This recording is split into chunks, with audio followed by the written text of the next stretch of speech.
하나님의 말씀을 전하다 보면 그것이 복음이 되기도 하고 그것이 제자 양육이 되기도 하는데, 그럴 때 사람마다 반응들이 다른 것을 발견하게 됩니다.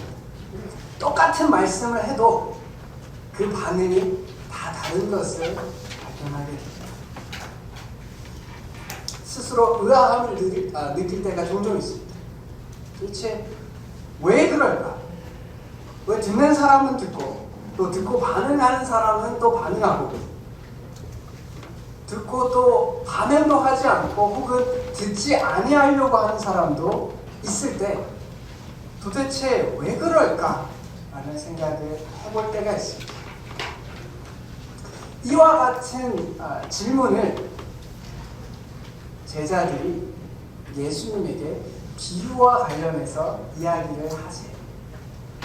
제자들이 다른 사람들에게 비유로 왜 그렇게 말씀하시느냐 라고 이야기할 때 예수님께서 하시는 말씀이, 들을 게 있는 자들은 듣고 그렇지 못한 자들은 듣지 못할 것이다 라고 이야기합니다. 그리고 이 비유가 그렇다는 말이 비유가 어려워서 비유를 못 알아들어서 그 비유를 쉽게 설명하면 다 알아들을 것이다 라는 말이 아니에요. 이 말은 모든 하나님의 말씀이 그 말씀을 들을 마음이 있는 자, 그 말씀을 들을 귀가 있는 자들에게 들릴 것이고, 그 말씀을 들을 마음이 없는 자들에게, 그럴 귀가 없는 자에게는 들리지 않을 것이다 라는 것을 비유라는 장치를 통해서 이야기하고 계십니다. 특히 마태복음 13장 15절에 보면 이 백성들의 마음이 완악하여져서 그 귀는 듣기에 둔하고 눈은 감았으니 이는 눈으로 보고 귀로 듣고 마음으로 깨달아 돌이켜 내게 고침을 받을까 두려워한다 하였느니라 라고 말씀하십니다. 완악! 이 완악이란 말 무슨 뜻인지 혹시 아시나요? 이게 개역개정 같은 경우는 옛날 말들을 종종 쓰고 있기 때문에 우리가 평소에 살면서 한 번이라도 완악이라는 말을 다른 사람한테 써본 적이 있어요. 당신은 정말 완악하시군요. 이런 말 안 쓰잖아요. 왜냐? 이 말 지금 이 시대에서 잘 안 쓰는 말이에요. 이 완악이라는 단어를 이제 영어로 보면 harden이라고 해서 이제 딱딱하게 굳었다라는 뜻이에요. 근데 이걸 헬라어 원어로 보면 기름기가 꼈다라는 겁니다. 지방이 가득 찼다라는 겁니다. 이 완악이란 말, 그들의 마음에 기름기가 꽉 찼다는 거예요. 그래서 귀에 이제 기름기가 꽉 차고 눈에 기름기가 꽉 차가지고 안 보이고 안 들린다라고 이야기하세요. 예수님께서 말씀을 전하실 때에도 기름기가 꽉 차 있는 사람들은 그걸 못 듣는다는 거예요. 이 세상에 기름기가 뭐가 있습니까? 절대 살 빼라는 얘기 아닙니다. 절대 살 빼라는 얘기 아니에요. 큰일 납니다. 제가 그런 의도를 담고 있는 거 아니에요. 영적으로 우리가 기름기가 꽉 차 있는 것, 결국 교만, 지적인 교만 다 알고 있다, 다 들어봤다. 또 편견, 그럴 것이다. 자기가 생각하고 있는 생각의 틀 안에서 생각하는 거예요. 그리고 탐욕, 자신의 욕망이 있으니까 자기가 듣고 싶은 대로 듣는 거예요. 그래서 말씀 중에 내 입맛에 맞는 말씀에 대해서는 참 좋습니다.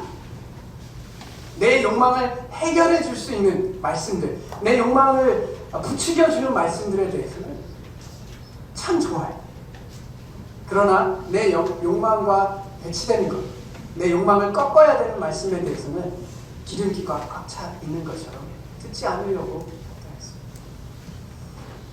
이렇게 하나님의 말씀을 반응하던 이런 하나님의 말씀에 대해서 이렇게 반응하는 사람들이 있었어요. 그리고 그 사람들은 그때 당시에 하나님의 말씀을 잘 깨닫는다라고 이야기하는 사람들이었습니다. 오늘 전하고자 하는 말씀은 저희가 코로나 이전부터 누가복음을 계속 강의를 해왔어요. 저는 이제 코로나 상황이 되면서 그 주제에 맞게 말씀을 전하다가 이제 다시 저희가 강의를 해오고 있는 누가복음으로 넘어가려고 합니다. 그리고 저희가 9장까지 누가복음을 강의했었는데 이제 10장으로 진행을 하려고 할 때 누가복음 10장 1절에서 24절까지는 9장에서 언급되었던 부분이 좀 다시 반복되는 부분이 있어서 25절부터 37절까지 누가복음 10장 25절에서 37절까지 우리가 잘 알고 있는 선한 사마리아인의 비유의 말씀을 할 겁니다. 그러나 오늘 이 말씀은 우리가 평소에 생각하는 것과 같이 선한 사마리아인처럼 살아야 된다는 그 말씀에 국한되지 않을 것입니다. 처음에 이야기했던 것처럼 도대체 말씀을 어떻게 들어야 하는지에 대해서 나누기를 원합니다. 25절부터 37절까지 한 절씩 교독하도록 하겠습니다. 제가 먼저 읽겠습니다. 어떤 율법 교사가 일어나 예수를 시험하여 이르되 선생님 내가 무엇을 하여야 영생을 얻으리이까?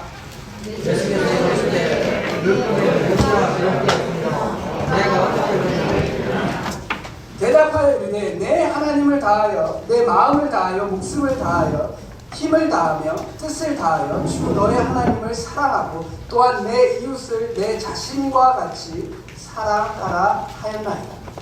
예수께서 이르시되 내 나라를 원도다 이를 행하라 그러면 상해가 하시니 그 사람이 자기를 옳게 보이려고 예수께 여짜오되 그러면 내 이웃이 누구니까? 예수께서 대답하여 이르시되 어떤 사람이 예루살렘에서 거룩으로 내려가다가 강도를 만나매 그들이 옷을 들고 때려 거의 죽은 것을 세우고 마침 한 제사장이 그 길로 내려가다가 그를 보고 피하여 지나가고 또 이와 같이 한 레위인이 이곳에 이르러 그를 보고 피하여 지나가고 어떤 사마리아 사람은 여행하는 중 거기 이르러 그를 보고 불쌍히 여겨 가까이 가서 풀과 포도를 상처에 대고 산에 살고 자기 짐승에 태워 중앙으로 데리고 가서 먹으라.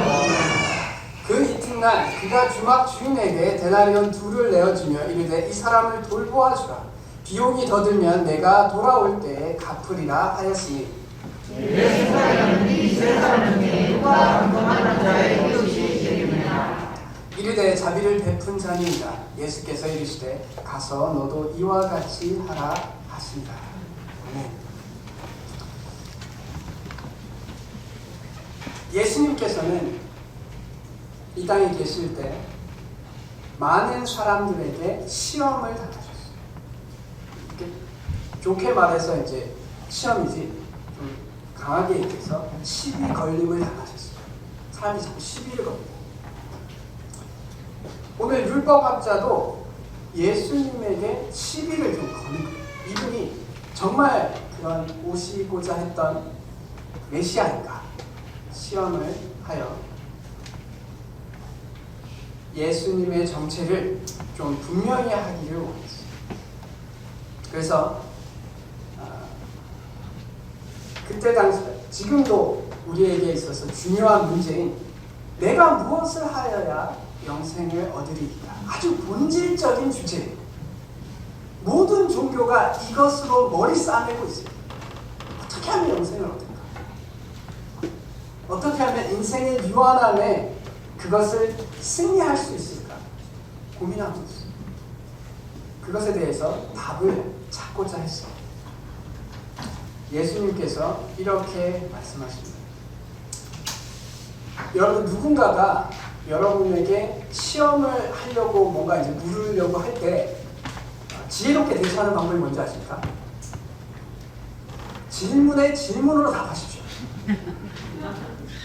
그러면 그 사람의 의도가 드러나고 그 사람이 생각하고 있던 생각들이 드러나게 됩니다.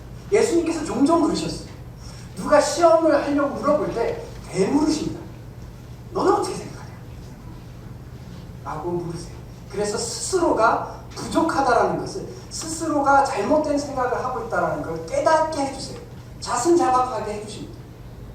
그래서 저도 종종 사용하는 방법입니다.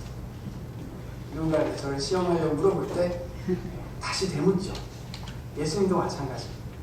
율법에 무엇이라 기록되었느냐, 내가 어떻게 있느냐. 그래서 중요한 게 있어요. 두 가지를 묻으셨어요. 예수님께서 그냥 무엇이라 기록되었느냐라고 묻지 않으셨어요. 무엇이라 기록되고 네가 어떻게 분별하고 있느냐, 이 두 가지를 물었어요. 그러니까 이 두 개가 다를 수 있다는 겁니다. 이게 아까 우리가 처음 이야기했던 기름기의 이야기. 성경의 말씀은 이렇게 얘기하고 있는데 우리의 눈과 귀에 기름기가 가득 차서 내가 읽을 때는 다르게 읽는다는 겁니다. 성경의 의도는 이런데 너는 이걸 어떻게 읽고 있냐? 라고 묻는 겁니다. 율법학자가 대답합니다. 대답하여 이르되 내 마음을 다하며 목숨을 다하며 힘을 다하며 뜻을 다하여 주 너의 하나님을 사랑하고 또한 내 이웃을 내 자신같이 사랑하라 하였나이다. 성경에 그대로 쓰여 있습니다. 그대로 쓰여 있습니다. 그래서 예수님께서 옳도다 라고 얘기해요. 네가 옳도다. 그러면 이대로 행하라라고 이야기합니다. 자, 여러분들 율법학자라고 칩시다. 여러분들 율법학자예요. 예수님께서 이렇게 말했어요.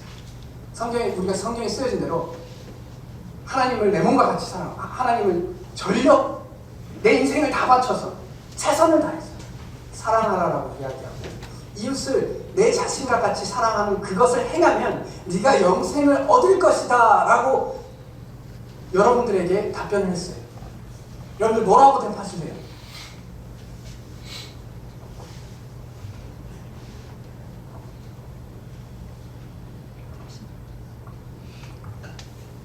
뭐라고 답하면 겁나시죠? 막 틀렸다 그럴까봐.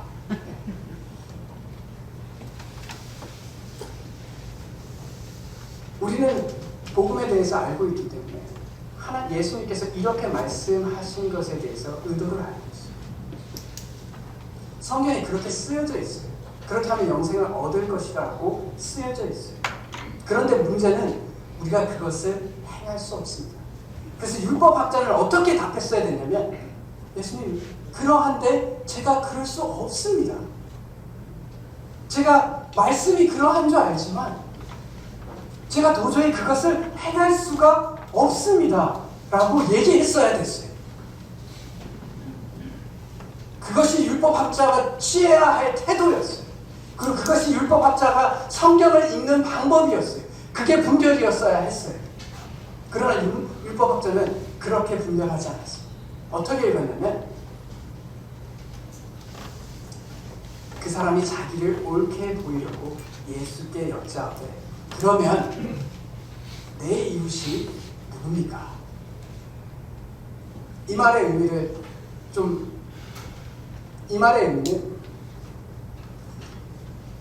하나님께서 이웃을 사랑하라는 이 말씀을 행한다고 생각하는 거예요. 자기가 나는 내 이웃을 사랑한다고, 내 몸과 같이 사랑한다고 생각해요. 근데 문제는 뭐냐? 그 이웃 중에 그 이웃을 내가 선택하는 거예요. 내가 사랑할 사람들을 선택하는 겁니다. 요 사람은 내 이웃이 될 정도야. 그러니까 요 사람은 내 이웃이니까 내 이웃으로 이 사람을 사랑해. 내가 사랑하기 편한 사람들만 이웃으로 받아들이는 거예요. 하나님의 말씀이 여기 있는데 율법학자는 이 밑으로 끌어당겨가지고 할 수 있는 것처럼 만든 거예요. 그래서 율법학자 마음에 하나님이 없어도 내가 이 하나님의 말씀을 스스로 행할 수 있구나 라고 그렇게 읽은 거예요. 그래서 옳게 보이는 거예요. 나는 이웃을 사랑하고 있습니다. 왜냐? 내 이웃은 내가 사랑할 자들만 내 이웃이기 때문에 나는 내 이웃들에게 잘하고 있습니다. 사랑하고 있습니다. 그러므로 영생을 얻기에 합당합니다라고 이야기하고 있는 거예요. 성경을 있는 그대로 읽지 않아요. 자기 수준에 맞춰서, 인간 수준에 맞춰서 성경을 읽습니다. 예수님께서 이 사실에 대한, 이 반응에 대한 비유로 정신 차리게 해주고 싶어 하십니다. 그래서 사마리아, 선한 사마리아인 비유가 나오게 됩니다. 여기서 우리가 선한 사마리아인처럼 되어야 한다는 이야기도 그 내용도 포함되어 있지만, 이 율법학자에게 네가 성경을 네가 읽고 싶은 대로 읽으면 그것은 성경을 제대로 분별하고 있는 것이 아니다 라고 가르치시려고 하십니다. 내 이웃이 누구냐라고 물어보니 예수님께서 하시는 말씀이 비유를 듭니다. 제사장입니다. 이때 당시에 경제가 먹고 사는 것이 힘들 때 도둑이 성행합니다. 강도가 성행해요. 사회적 시스템이 이제 땅이 없고 뭐 가진 재산이 없고 능력이 없으면 이제 먹고 살아야 되니까 보통 하는 행동이 뭐냐? 강도 행각을 해요. 훔치기도 하고 사기를 치고 어쨌든 그런 일들을 해요. 그리고 실질적으로 그때 당시에 이런 일들이 종종 있었어요. 그래서 어떤 사람이 길을 가다가 강도를 당했어요. 다 뺏기고 이제 또 안 뺏기려고 하다가 맞기도 하고 거의 목숨이 왔다 갔다 하는 상황이었어요. 그래서 길이 이렇게 있을 때 근데 제사장이 지나갑니다. 제사장 그들 입장에서 제사장은 직분으로서 하나님과 가깝다라고 얘기하는 사람들. 그때 당시에 다른 어떤 사람들보다 직분적으로 하나님과 더 가깝다라고 생각하는 거예요. 그런데 이 사람을 지나갑니다. 왜냐? 이 사람은 내 이웃이 아니라고 결정을 내는 거예요. 그러니까 내가 도와줄 필요가 없어. 레위인 태생적으로 하나님과 가까운 사람이다. 거룩한 사람이라고. 제사를 담당할 수 있는 족속이. 이들도 하나님 앞에 그 강도당한 사람이 내 이웃이 아니다라고 결정하는 겁니다. 그러니까 사랑하지 않아도 상관없어. 이제 사마리아인이 나옵니다. 사마리아인은 그때 당시에 유대인들에게 사람 취급을 못 받던 사람들이죠. 그러다 보니까 아주 하나님과는 멀고 하나님과는 상관없고 하나님께 버림받은 존재들이라고 여김을 받았어요. 그런 사마리아인이 이 강도 당한 자를 도와주고 상처를 고쳐주고 이 사람은 하나님의 말씀을 그대로 받았어요. 내가 선택하는 이웃만이 나의 이웃이 아니라 도움이 필요한 사람이 나의 이웃이다라는 이 하나님의 말씀을 제대로 분별했어요. 내가 나에게 잘하는 사람만이 이웃이 아니라 나에게 못할지라도 도움이 필요한 사람은 나의 이웃이다라는 그 하나님의 말씀의 분별을 그대로 받았어요. 제사장처럼 레위인처럼 뭔가 세상적으로 있는 뭔가 있어 보이는 사람들은 선택적으로 하나님의 말씀을 순종합니다. 그러나 가장 낮은 마음 가운데 가장 낮은 신분에 있는 사람들은 하나님의 말씀을 있는 그대로 받아들였어요. 이것이 우리가 하나님의 말씀을 받아들이는 태도가 되어야 합니다. 왜 우리가 하나님의 말씀을 제대로 반응하지 않나요? 나한테 유익되는 말씀만,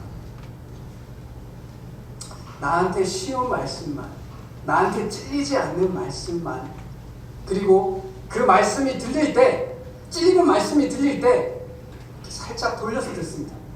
이 정도면 괜찮지. 그래, 하나님 말씀 원수를 사랑하라고 했는데 내가 요 정도면 괜찮지. 내가 이웃을 사랑하라고 했는데 이웃을 정해놓으면 하나님 앞에 거리낄 게 없는 거야.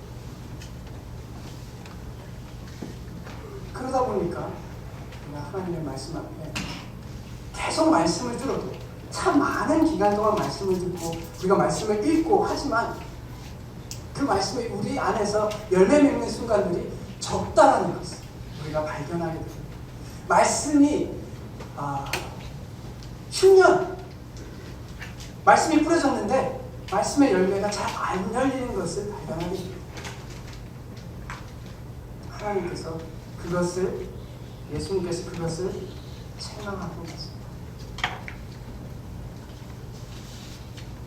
우리는 하나님께서 우리에게 말씀을 주셨을 때 그 말씀의 순결함과 그 거룩함을 깎아내려서 우리가 억지 순종하는 것처럼 하여 내가 이 정도면 순종한다 함으로 하나님 앞에 높은 자가 되고 하나님의 긍휼과 하나님의 은혜는 필요 없다라고 이야기하게 된다면 우리는 이 율법학자와 다를 것입니다.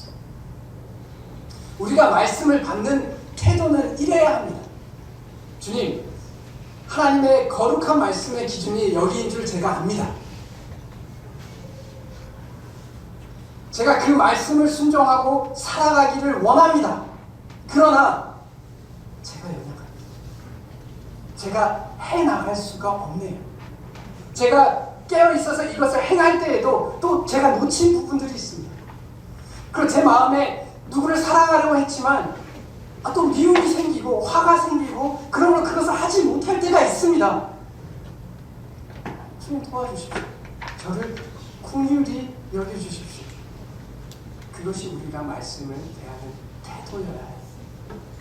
그래서 하나님께서, 예수님께서 너도 이와 같이 하라고 하셨어요. 이웃의 의미가 도움이 필요한 모든 자에게 네가 도움을 주어라라고 말씀하고 계십니다. 이 말씀은 굉장히 높은 수준입니다. 이걸 한다는 건 참 어려워요. 우리의 삶 가운데, 우리의 일생 가운데, 우리의 사소한 삶 가운데 도움이 필요한 사람을 항상 봅니다. 우리가 항상 그분들을 도와줄 수가 없어요. 그리고 또 그들 중에 내 마음에 안 드는 사람도 있지. 나를 힘들게 하는 사람들도 있어요. 그러니까 그렇게 이웃을 사랑하지 못할 때가 있습니다. 그럴 때 자기 합리화하지 말고 저 사람이 저랬으니까 난 이래도 돼. 이렇게 자기와 합리하지 말고 하나님의 말씀을 이러므로 나는 최선을 다해서 이 말씀을 행하려고 하려고 합니다. 그 말씀을 쫓아 살아가야 합니다. 이 말씀이 가치 있구나 라고 받아들이셔야 합니다. 이 구원에 대해서 우리가 잘못 이해하게 되면 하나님께서 우리의 모든 죄를 담당하신다는 그 말씀 안에 내가 이제 주님 안에서 주님을 쫓고 주님을 순종해야 되는 이 우리에게 주어진 믿음의 의무들에 대해서는 생각하지 못하는 경우들을 보게 됩니다. 가끔 신앙생활을 하거나 복음을 들을 때 내 죄를 다 해결했다라는 것에 대해서는 아주 쉽게 아멘이 되십니다. 그러나 이와 같이 하라는 것에 대해서는 아멘이 잘 안 돼요. 오히려 하나님께서 다 짊어지고 가셨는데 우리는 못해. 이렇게 포기하면서 구원의 의미를 낮추는 것을 보게 됩니다. 그것은 구원이 아닙니다. 그것은 복음이 아닙니다. 복음은 이제 내 인생의 주인이 하나님으로 바뀌면서 그 주인께서 하시는 그 말씀의 가치를 깨닫고 그것을 순종하기 위해 살아가지만 안 되는 것은 하나님께서 해결하시겠다는 거예요. 강도 맞은 사람이 자기가 그 인생을 살아가지만 살아가다가 안 되는 것이 생겨요. 노력할 때는 노력해봤지만 아무리 노력해도 안 될 때가 있어요. 그래서 맞아 죽은 것처럼 길거리에서 넘어져서 아무것도 할 수 없는 것처럼 누워있을 때가 있어요. 그때 하나님께서 내가 해결해 주겠다라고 이야기하신 것이 복음입니다.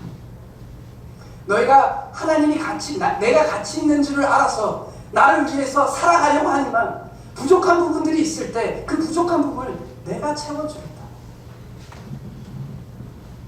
예수님도 사마리아인처럼 이 땅에 계실 때 참 천대를 받으셨어요.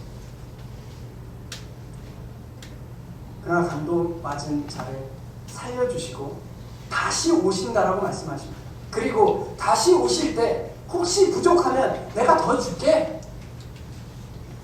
네가 해보려고 해봤지만 그래도 안 돼. 그럼 내가 해줄게. 내가 더 도와줄게. 라고 이야기하시는 게 복음입니다. 우리가 거룩을 추구하고 살아가는 것을 포기하게 만드는 것이 복음이 절대 아닙니다. 절대 아닙니다. 그것은 복음이 아닙니다. 이제 처음에 말씀하셨던 그 말씀을 다시 한번 이야기해 보겠습니다. 이 백성들의 마음이 완악하여졌습니다. 고침받는 걸 싫어합니다. 우리가 이 땅에서 살면서, 주중에 살면서 하나님의 말씀을 보는 걸 두려워하는 이유 중에 하나가 내가 살아가는 방식과 하나님의 말씀이 차이가 있어. 그러니까 하나님의 말씀을 안 보든지 보더라도 나에게 맞도록 봐서 말씀을 들을 때 고칠 필요가 없는 거야. 말씀을 읽어도 고침을 받을 이유가 없는 겁니다. 주일날 말씀을 들으러 오실 때 내가 이 말씀을 가지고 하나님의 거룩함에 맞춰서 고쳐가야 되는 것에 대해서 생각하지 않아요. 그냥 말씀 듣고 이런 말씀이 있었구나. 그걸로 끝인 겁니다. 그러니까 말씀이 우리의 삶 가운데 역사할 수가 없는 거지. 고칠 생각이 없는 겁니다. 말씀의 수준을 낮췄어. 우리는 그럼 절대 복음에 합당한 삶을 살 수가 없어요. 우리의 거룩의 기준은 하나님의 말씀이 그러하신 대로 그러합니다. 주님께서 도와주세요. 우리가 고침을 받으려고 할 때 주님께서 분명히 도와주십니다. 그래 두려워하지 않습니다. 최선을 다하십시오. 최선을 다하십시오. 그리고 나머지는 주님께 맡기십시오. 해도 안 되는 건 어떡합니까? 주님께 맡기십시오. 제가 최근에 최선이라는 것에 대해서 참 마음에 와닿은 적이 있어요.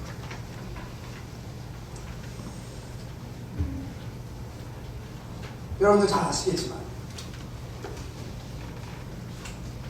제가 키가 작아요. 그리고 여러분도 아시겠지만 노아가 키가 작습니다. 이건 저의 생각이 아니라 최근에 건강검진을 받았는데 100분위 중에 3%예요.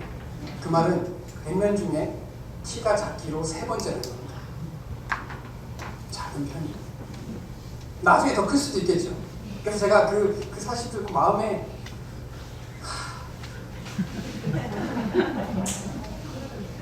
참 나 때문인 것 같고 마음이 참 무거운 거예요. 그래서 이런 생각을 했어요. 어느 순간 지금이야 노아가 아무 생각이 없으니까 이것에 대해서 별 불만이 없겠지만 나중에 키라는 것이 신자인가라는 것이 중요한 순간이 됐을 때 분명히 이럴 겁니다. 저한테 와서 아버지 때문에 제가 키가 작습니다 라고 할 순간이 분명히 올 거예요. 제가 기다리고 있어요. 그래서 제가 준비를 하고 있어요. 어떻게? 그래서 제가 준비한 답변이 아들아, 네 마음을 충분히 이해한다. 그러나 나는 이 부분에 대해서 내 자녀의 키에 대해서 최선을 다했다. 너의 어머니를 봐라. 너의 아버지보다 13cm 더 큰 자매를 내가 아내로 삼지 않았니? 심지어 태평양을 건너서 미국까지 가서 만나지 않았느냐? 나로서는 내가 할 수 있는 최선을 다했다. 그러므로 최선을 다한 자에게 네가 비난할 수 있겠느냐? 이것이 저의 답변입니다. 우리가 최선을 다합니다. 우리가 할 수 있는 일을 하시면 됩니다. 그리고 주님 앞에 맡기면 주님께서 은혜를 베푸실 것입니다. 그 최선을 다한 그것으로 주님과의 관계에 오히려 평안과 기쁨이 있어요.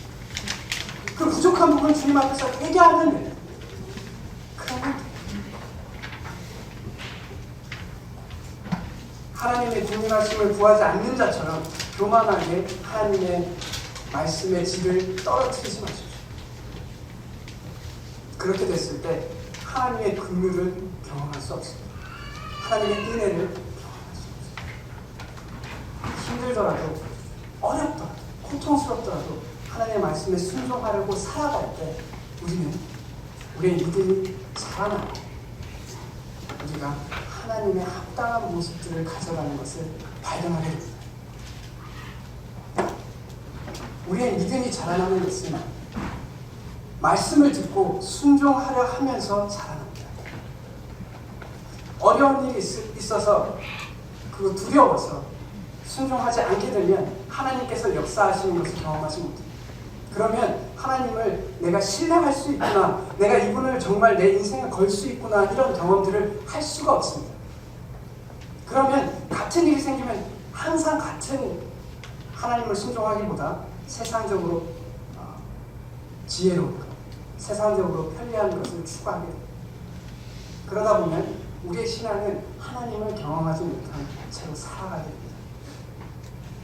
그것이 참으로 슬픈 일입니다.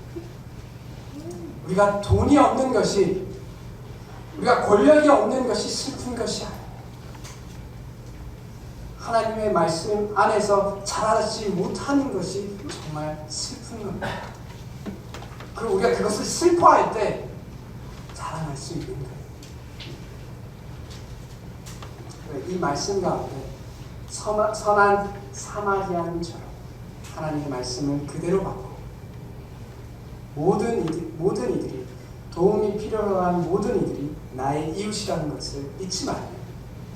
그렇게 사랑을 베풀 수 있는 저희들이 되면 그렇게 말씀을 거룩하게 받고 순종할 수 있는 저희들이 될 수 있기를 간절히 원합니다. 같이 기도하겠습니다. 하나님 아버지, 은혜를 감사합니다. 주님께서 주신 말씀은 우리가 타협할 수 없는 진리인 것에 대하여 참으로 감사합니다. 우리가 연약하여 그 말씀의 수준을 떨어뜨릴 수 있는 그런 말씀이 아니어서 참으로 감사합니다.